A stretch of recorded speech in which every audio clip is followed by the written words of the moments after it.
नमस्कार आराम, मैं हूं जिलेदार। आप देख रहे हैं जिलेदार योग चैनल। तो दोस्तों, आपको ऐसे ही डेली आते रहेंगे कुछ न कुछ अच्छे विचार के साथ। जो है हमारे सवेरे दोहा जो है कबीरदास जी की है। इसमें आपको बहुत सी ऐसे सीख मिलेगी। तो कबीरदास जी का एक दोहा है कि दुर्बल को न सताइए जाकी मोती हाय, दुर्बल को न सताइए जाकी मोती हाय, मुई खाल के श्वास से सार भस्म हो जा। तो कबीरदास जी का दोहा में यही है कि दुर्बल को न सताइए जाकी मोती हाय, मतलब दुर्बल मतलब दुबले गरीब असहाय को ना सताइए। दुर्बल को न सताइए जाकी मोती हाय, मुई खाल के श्वास से सार भस्म हो जा। कहने का अर्थ यह है कि मुई खाल के श्वास से, कहने का अर्थ है कि मरद चमड़ी से। पहले के लोग जो धौकने बनाते थे तो मरी हुई चमड़े से धौंकते थे। जो लोहा को पिघलाया जाता था उसे धौंका जाता था।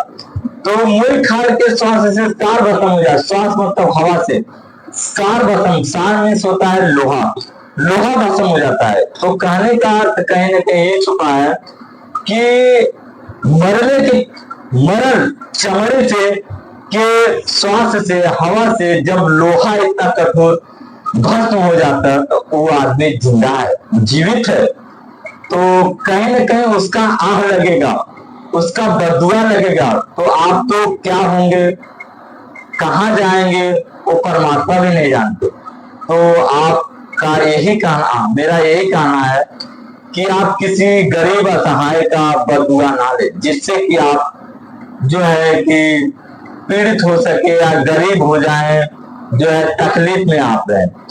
तो एक और है कबीरदास जी का दोहा, कुछ बहुत अच्छा है, बहुत पहले की है। तो कबीरदास जी का एक और है कि आजकल के जो साधु होते हैं, साधु में भी साधु हो गए हैं वर्तमान में, ऐसे बहुत से हो गए हैं। जैसे देखने को मिल गया आसाराम बापू और अन्य ऐसे देखने को मिल गए हैं। तो साधु को कितना अच्छे बातों से व्यक्त किए हैं, समझाए हैं दोहे ग्रुप में कि साधु ऐसा चाहिए जैसा शुभ सुभार, साधु ऐसा चाहिए जैसा शुभ सुभार, सार सार के गहरे थोथा देवरा। जिस प्रकार हम साधु को एक सज्जन मानते हैं, उसी प्रकार हम एक सूप को लेते हैं। जैसे हमारे घर में एक सूप रहता है, जैसे चावल हो गया, गेहूं हो गया, जैसे ऐसे कुछ हो गया, जिसको हम फटकारते हैं। हम लोग की माताएं बहनें फटकारते हैं, जिसमें उसमें उसका यही अर्थ होता है कि साधु ऐसा चाहिए जैसा सूप सुभार, जैसे सूप की भांति, चार चार के गहरे थोथा देवड़ा। मतलब थोथा का अर्थ ये होता है जो अन्न के साथ, हमारे अन्न के साथ जो है कचरा धूल मिट्टी आती है, तो सूप के फटकारने से उड़ जाते हैं। जो हमारे अच्छे अन्न हैं, जैसे गेहूं चावल है, वो अंदर रह जाता है, और जो बुरी चीजें हैं जैसे मिट्टी हो गई, गंदगी हो गई, वो बाहर। उसी प्रकार जैसे हमारे बीच में ऐसे साधु आ जाते हैं, आपको दो देंगे, अच्छे और बुरे दो संस्कार देंगे। उसी प्रकार हमें सूप की भांति नाप तौल को ग्रहण करना है। जो अच्छी चीजें हैं हमको लेना है, जो खराब चीजें हैं उसे हमें बाहर करना है।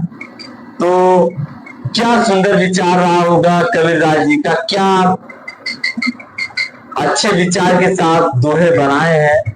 तो जो है, और एक और दोहा है रहीमदास जी का, रहमत पानी राखिए बिन पानी सुख सुन, रहमत पानी राखिए बिन पानी सब सुन, पानी गए में उभरे मोती मानुष सुन। तो इसमें जो है रहीमदास जी कहते हैं, रहमत पानी राखिए बिन पानी सब सुन। मतलब रहीमदास जी कहते हैं इस संसार में बिन पानी के सब सुना सुना है। अगर मान लो बारिश ही ना हो तो कैसे सुना सुना दिखने को मिलता है। तो रहमत पानी राखिए बिन पानी सब सुन, पानी गए न उबरे मोती मानुष सुन। पानी के बिना मोती और मानुष और चून एकदम सूखा सूखा, जैसे हम चून लेते हैं, जैसे जो व्यक्ति सुरती और चूना खाता है तो अगर मर जाता है चूना तो उसमें पानी डालते हैं कि थोड़ा जीवित हो जाए। तो रहमन पानी राखिए बिन पानी सब सून, पानी गए न उबरे मोती मानुष चून। तो हमारा जो है पानी का जो है तीन अर्थ है, मोती मानुष चून, तीनों जो है जीवित नहीं रह सकता है। लेकिन दोस्तों इसमें एक और अर्थ छुपा है। पानी का मतलब होता है, पहले के जमाने में लोग क्या बोलते हैं, पानी पानीदार मर्द होगा क्या। पानी का मतलब होता है इज्जत, पानी का अर्थ होता है इज्जत। अगर आपके पास इज्जत ही नहीं है, किसी व्यक्ति का इज्जत ही नहीं है, तो मृत्यु के समान है। तो पहले के जमाने में लोग ऐसे कहते थे, का हो तो पानीदार मर्द होगा का, ऐसे बोलते थे कि इज्जतदार मर्द होगा का। इसका यही अर्थ है दोस्तों कि कहने का कहीं ना कहीं अर्थ निकलता है कि अगर जिसका इज्जत नहीं है वो मृत्यु के समान है। क्या कुणाल जी, बराबर। तो इसी के साथ जो है हम लोग समाप्त करते हैं। जय हिंद, जय भारत, जय हिंद, जय